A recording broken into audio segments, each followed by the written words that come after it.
All right. If you are watching the recording, I hope this is actually recording. Welcome to the replay. If you're watching the replay, if you're watching the live stream, I just noticed that my Chrome did not want me to go live. I'm using StreamYard to do this live stream. Let me turn on the lights here. Things a little dark. Let's do that. And I like my background lights to be on, so I'm going to turn that on.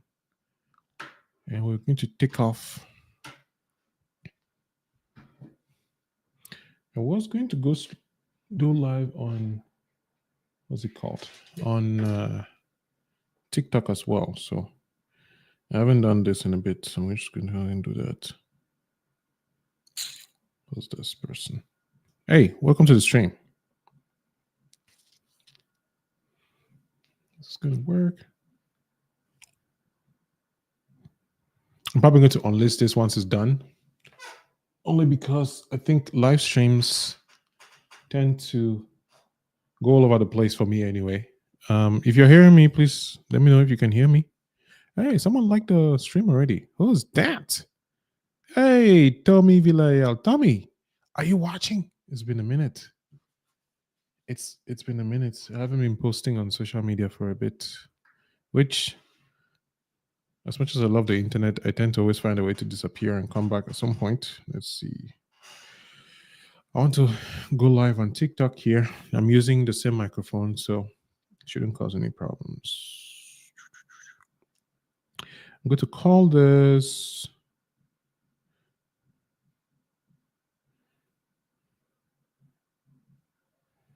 "If You're Embarrassed by Who, by Your Past." Nah, it's too long. Hey, Jero has liked it on Twitter, so it's probably watching there. I notice my recordings on my mic often doesn't pick up much, and I don't want to, spend time doing nothing for it to disappear. This is Saturday. I'm live streaming from the beautiful, wet city, or wet state of Texas. It's really wet outside today. We had a thing in our community. The Latinos of the community, what's it called? They called it. They had like a brunch, like family gathering event thing where there was food and kids and Santa. I thought it was cool. I had lots of tacos. Tacos was great, and yeah. So please let me know if you're actually able to hear me. I hope I'm not talking to myself, which I do all the time anyway. But let's turn on these lights here so I can be a little bit bright enough. And I want to go live on TikTok, but I did not think this through. So I don't know if I can put this cable. Actually, I think I can. I can just do that. I'm just going to do that. Hey, let me know where you're watching from. Let me know if the topic is something that you've thought about. Let me know if, how's your Saturday? What are you up to? If you're watching the replay, leave a comment. I'll probably read the comment. If you're watching live, let me know. All right. All right. Every day, your past is a treasure trove. Oh, yeah, I like this one. I like this. So that's the title I'm going to use on TikTok. Device camera, go live, settings, enhance. I don't want to enhance. Oh, you can do a dual live stream where you can basically stream on both devices. I don't know, and I'm not going to find out. So let's just put this here.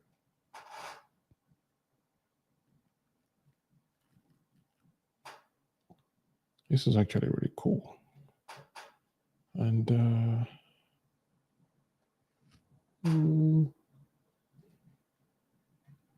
okay. This is just me live streaming.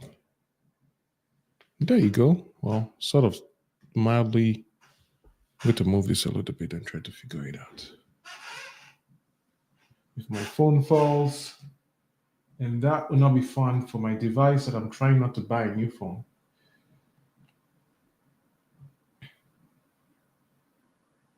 Oh, that's how it works. You put this here. You put this other part here, and you hold it there.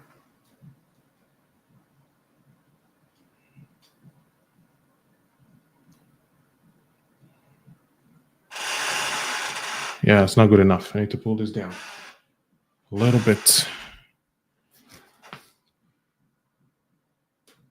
The beautiful thing about creating content is that you get to build a certain tolerance for nobody watching.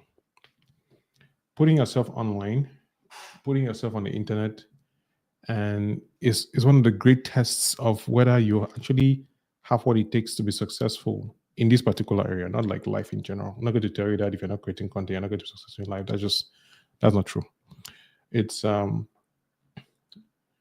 you can fool some people some of the time about how good you are or how consistent you are, how disciplined you are. You can fool your parents, you can fool your friends, you can give a big speech about your ability to create content, to write articles and all that stuff. But if you try to build something online, the truth will eventually come out and it will be in front of everybody, especially yourself. Content creation, in my opinion, is one of the biggest opportunities to find out if who you say you are is truly who you are. And I think too many people underestimate that. Let me fix this thing.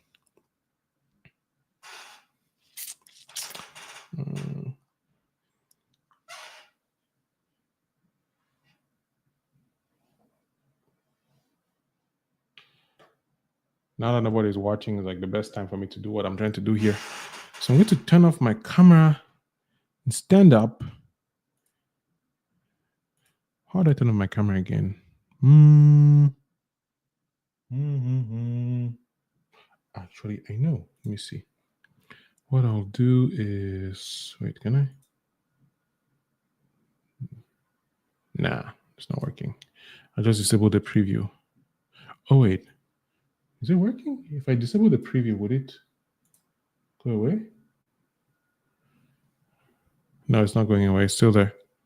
It just disables the preview on my app. I'm using the Elgato, as you can see, to connect my camera to this. I need to move. My goodness. Last thing I need is for my phone to act up. All right, I'm going to stand and fix this.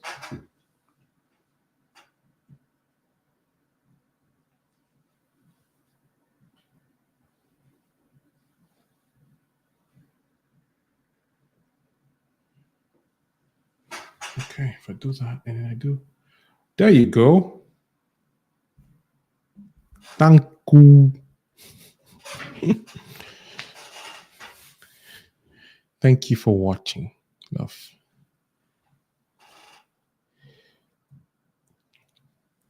All right, my phone is all set. I'm going to now click going live.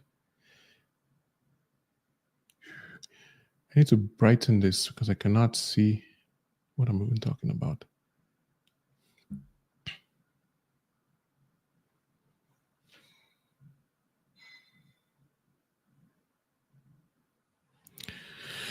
All right.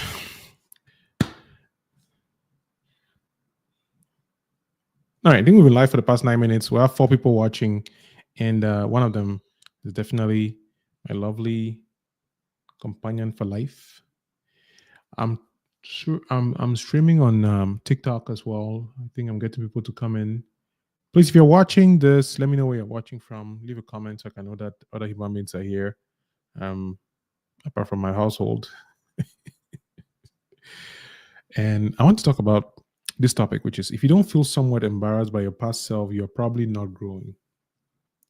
If you don't feel somewhat embarrassed by your past self, you're probably not growing. I'm a huge fan of self-development up to the point where it becomes an obsession and a way to procrastinate. And I have noticed that it is very easy for one to beat yourself up, to carry yourself as though you can't make any mistakes. You can't afford to make a mistake, right? And I'm saying this because the year is very much to join. I guess. Oh, Emmanuel, welcome to the stream on TikTok. I'm streaming on TikTok and YouTube as well, and Facebook and all these things. How's it going? Israel Milk. Israel Milk and okay. And joined. That's a nice, interesting name on TikTok. Bottom line is this: you need to get to a point in your life, in my experience. Now I sound like I have all this authority, and I haven't live streamed in a while, so I'm a little rusty.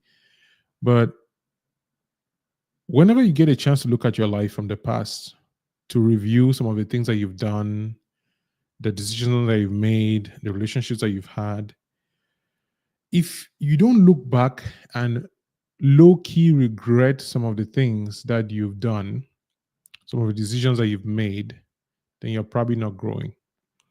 Now, these decisions don't have to be bad decisions, though. They don't have to be terrible decisions. They don't have to be like life altering, mind bending, career transforming decisions. No, they can be very silly things like the clothes that you wore, the way that you were thinking about a particular job or a particular person, simple things like that.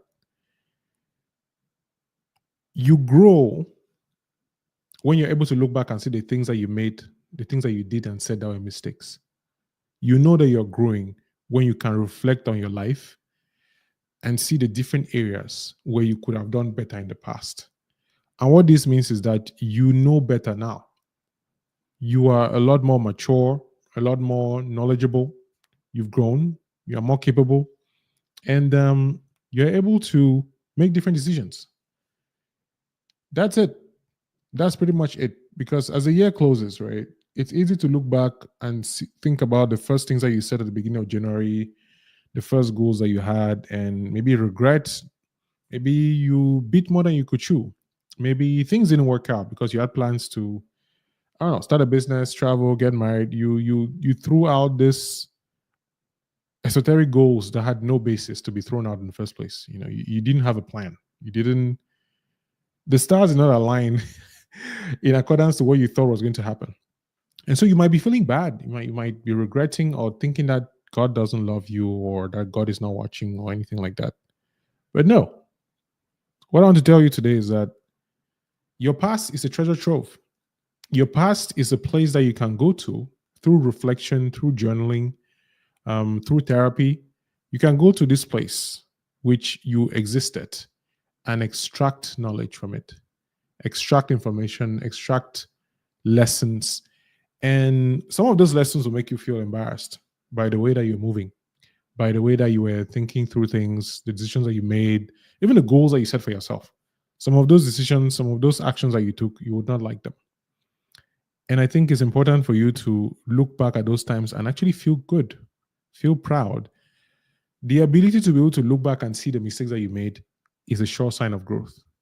Your ability to look back and say, wow, I should not have signed this document. I should not have gotten this job, or I should have done this instead. It's not for you to feel regretful. It's not for you to start mourning this loss. I mean, if you have to mourn the loss, please go ahead and do it. You don't bury your feelings because somebody on the internet says you shouldn't. What I'm saying here is that if you can identify the things in your past, the mistakes that you made that were different from what you could have done now, that's a good sign that you're growing. And in your quest to self-improve, in your quest to become a better version of yourself, and this idea of the best human being that sometimes I think the internet makes us feel like we're not doing anything good, it's important to realize that every day is an opportunity to look back and make a different decision. Every day is an opportunity to look back to the things that you said and did and be like, man, you know what? I should not have said that. That was like a really silly thing to say to my brother, to my colleague, to my coworker. That was a bad idea. And then now you get to change that. You get to accept that you're a new person, you're a different person. And I think that's a wonderful thing about being a human being is that every single day that you wake up, you have the opportunity to essentially improve what you did not know about in the past. Every day that God has made is a chance for you to go after the dreams and goals and the desires in your heart. Now, you could choose to cry, regret, blame, accuse, complain. There's a lot of choices that you can make, and everybody has the opportunity to make those choices. Everybody has a chance to do that. We are all very much capable of great good and great evil. We are all capable of lazing around. I think the beautiful thing about being a human being is just that wonderful capacity to be exceptionally great and also exceptionally evil. We are all on that spectrum, very productive versus very unproductive. I don't say lazy, very entertaining versus terribly boring. We are on the spectrum at some level, and everybody has something that they offer that the other person does not have. Everybody is unique in their own way. Everybody has skills and gifts and abilities that is very unique to them. And every day that you have is a chance to look back and say, all right, cool. 2024, I started the year with this goal to do XYZ. Maybe it was even a silly goal. Maybe you shouldn't have had a goal in the first place, right? Maybe somebody told you that you are very talented and that you should start a business because they saw you doing that business. And then you tried it and then you're like, man, I don't like this. I don't like this idea of this business. Or somebody saw you hanging around children and they said, oh, you're so great with kids. You should have a child. And then you now have a child and you're like, man, I don't think I'm that great with kids. No, it doesn't mean that you undo the past. I mean, we've all watched time travel videos and it doesn't usually end well for time travelers. Generally, it's not a good idea to time travel. But what I'm saying is you have the opportunity to do like a different kind of time travel. Time travel where you can learn from yourself. You can learn from your own life and make different choices. I was watching a video recently. This guy was built a couple of businesses, and I've not finished watching it. I just bookmarked it, which I bookmarked 10,000 of videos and I never watched them. But he was talking about how, what was he talking about? Man, I forgot I've lost my train of thought. Essentially, what I'm trying to say is that you set these goals that are arbitrary, things that people have decided that they are your goals because you've seen them on the internet or you've seen some people have these goals. You believe that those are goals that you should pursue. But what if you're wrong? And I think the best way to know if you're wrong is to actually find out, right? Except dangerous things that you could hurt yourself or hurt other people, you have the freedom to experiment and try a lot of different things. Oh, I remember what he was saying. I remember now what he was saying. He was saying something about you don't have this monumental event happen in one day, whether it's a job or a career or a marriage. It's not like one day that you suddenly do this one thing or this one hack or this one tactic. And then now you have access to this success or this positive outcome from this one event. He was saying everything is a series of habits. It's on a daily basis that you build this future, whatever future that is. It's on a daily basis that you're constantly creating this future that you're going to get into. And the way I look at it between 2024 and 2025, because I spent a lot of December just really reflect on the year, which is why I'm in a very reflective mood, is all right, what was 2024 like? What happened? What went well? What didn't go well? What was great? What didn't go great? Things like that. I talk with my wife about it. We get to do a review. We get to take a fast. Like we think through the year because we've seen the power of planning for the year. At the end of 2023, we took this time out to plan. We had goals, we had dreams, wanted to buy a house. We had things I wanted to do that we did not know how we were going to do them. And so we went in prayer, we fasted, and we wrote down our goals, and then we said, all right, cool. We have this goal that we want to accomplish. Let's build a plan. Let's figure out how we're going to accomplish this goal, who we need to call, how much we need to save, what we need to be doing, how do we get out of debt, how do we pay off our car, like how do we do all these things to accomplish this goal that we have. Sometimes you will set goals that are not yours to set in the first place. And it's something that I'm learning about listening to God and actually going to God to ask questions. We go to God to pray and ask for Him to, basically wave a magic wand and accomplish our goals. Like, God, please heal me. God, please fix my problems. God, please fix my husband and my wife, like change their mind. But we don't go to God and say, God, I have this goal. I don't know if it's what you want. Or, God, what do you want me to do in my life? What do you need me to be focusing on in this part of my life? I'm learning that it's very important to get to a point in your life where you don't just carry goals because they're fun and cool. You go with goals because you've prayed about them and you feel convicted, and the conviction that the Holy Spirit is going to guide you through this. Because there's a verse that says, man makes the plans, but God does something. I've forgotten the verse. If you know it, please leave it in the comment section. About all the plans that we can make, we have all these ideas and all these thoughts, but it's God who blesses those plans. It's not ours to do that. And so it's really critical as you're planning for next year and preparing for your future to think about the fact that The goals that you are setting, are they really the goals that you should be setting in the first place? Are you the one to accomplish these things? Are you the one to do all that? Because if it's not your place to do, what you end up with is suffering and pain and unnecessary strife, right? You will find yourself in a situation where you jumped on things that you shouldn't have jumped in the first place. You will try to help people that you shouldn't be helping in the first place. You would take a career path that was not yours because somebody mildly hinted at the fact that you were sort of good at, I don't know, drawing, and then now you're stuck in a graphic design career path and you're miserable because you're not able to do anything else that is fun. Bottom line is, yes, you need to look back at some of your goals and feel embarrassed and feel like you did not choose the right thing. Because what that does is you get a taste of humility, a taste of, you know what, I'm not all that. I'm not all that huge of a, I don't know all that stuff that I think that I know. And you put you in a position to be willing to learn, to be willing to grow, to be willing to read more books, listen to more people, find mentors, find coaches, find pastors, but most especially to pray, to really pray for discernment, to pray for the calm mind needed to make better decisions. Because we live in a world, and I always talk to my wife about this, it's like we buy all these houses and buy these cars that we barely use. People go to jobs 9 to 5. You know, you buy a home. I was talking to her about this yesterday. You buy a home and you're staying in the house for like the weekend and nights. For the bulk of your life, you're at work. What kind of life is that? Like how did the American society as a whole decide that? And this is very vague. Decide that this is the way to do it. Like you wake up, you're born, you grow up, you start working, and then you start working, and then you die. I mean, you've probably watched some of those financial independence competitions. Everybody's saying, "Oh, why is this? Why is that?" But you start thinking, how do we get to this point? How do we make these decisions on a daily basis where we find a routine, a job where we stay in there for 5, 10, 20 years, day in, day out, we are doing the same thing. And then you wake up one day and you're too old to do anything else. What do you think happened? Choices were made. Decisions were made. Somebody essentially decided at some point, intentionally or not, that they were going to follow a particular path, that they were going to get a job or get an internship or do something. And I believe that at any given point while we are alive, we can change that path. We can decide that, you know what, the past 5 years have been rough. I'm going to take the next year, the next 2, 5, 10 years to change the course of my life.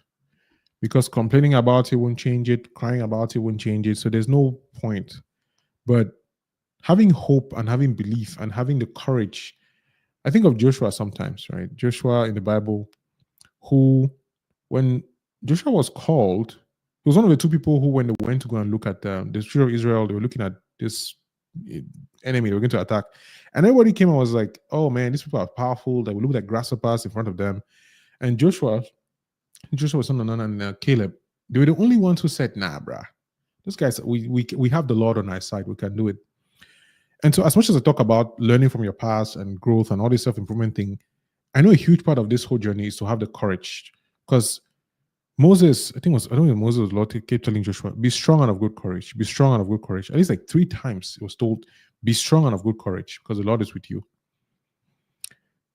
What I'm seeing in my life as someone who is following Christ as a Christian is that the flesh, the desires, the arrogance, the feelings, the worries, the emotions, the fight that you deal with on a day-to-day basis to make decisions is not really with this enemy, this devil.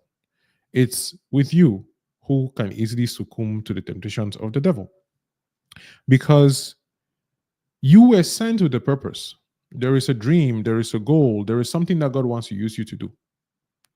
But he can't use you without your permission. No spirit can use you without your permission. And then there are rules to like this physical environment. Gravity, for example, is one of them. I like to use gravity because gravity doesn't care about your opinion, right? Whether you're hungry or not, whether you love soccer or not, if you jump off a very tall building, the chances of you surviving are very slim to none. And there are principles that operate like that in the spiritual realm. And what I'm learning from Bible study and things like that is you don't get to argue emotionally with God. You can plead your case with an understanding of how He operates. And the way that I know that God operates is if you allow yourself to be used by Him, if you crucify your flesh, if you put your cross down and take His own yoke, then you're open to being used by Him. I'm still learning how that works. I'm still learning all that process. But I'm finding out that it's not a thing that happens on the day you're born again or the day you get baptized or after one random sermon that you've watched on YouTube. It's a daily requirement. When you hear the Our Father, it's give us this day our daily bread. It's not give us our weekly or monthly or yearly bread or the bread for 2025. It's a daily request, a daily struggle, a daily reflection. So when I put this statement here, if you don't feel somewhat embarrassed by your goals or your past self, you're probably not growing. Is we are human beings. We are constantly becoming more of who we're supposed to be.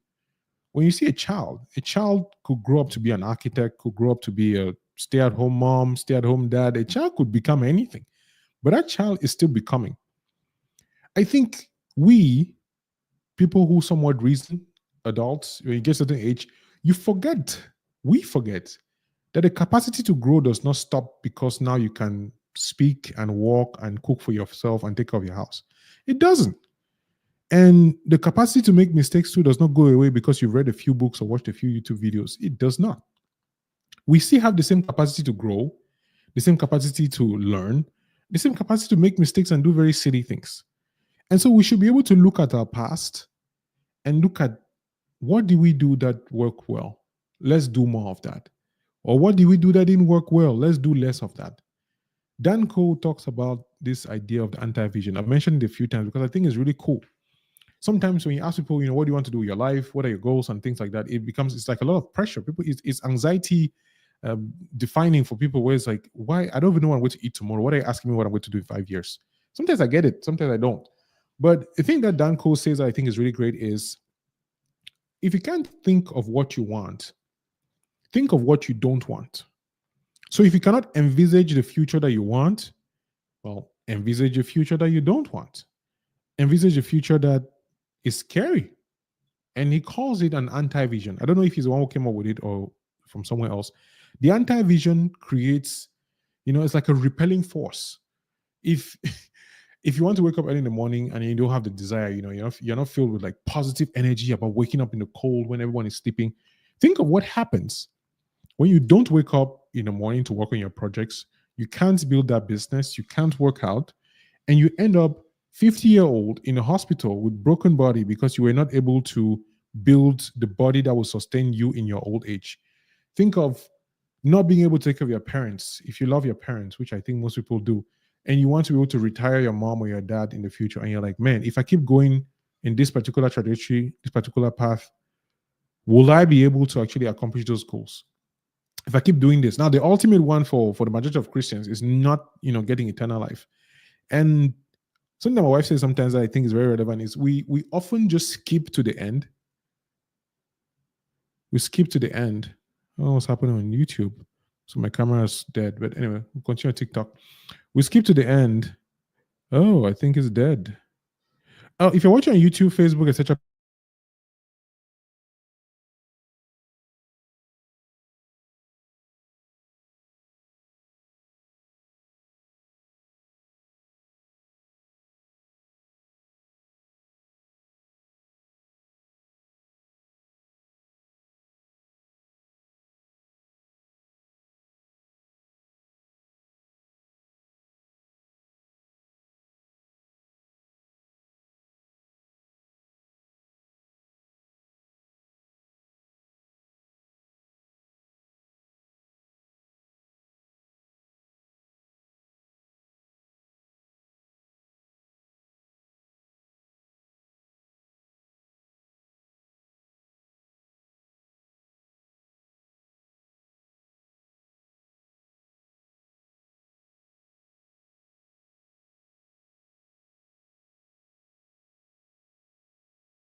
I've been muted on YouTube this whole time and nobody said anything.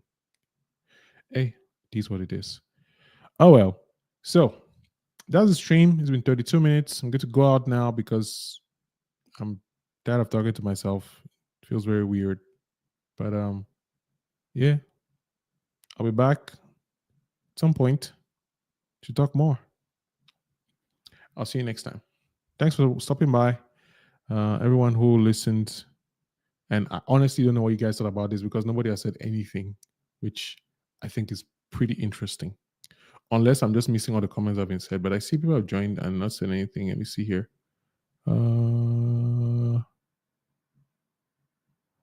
Yeah. Nothing is being said. Cool. Peace.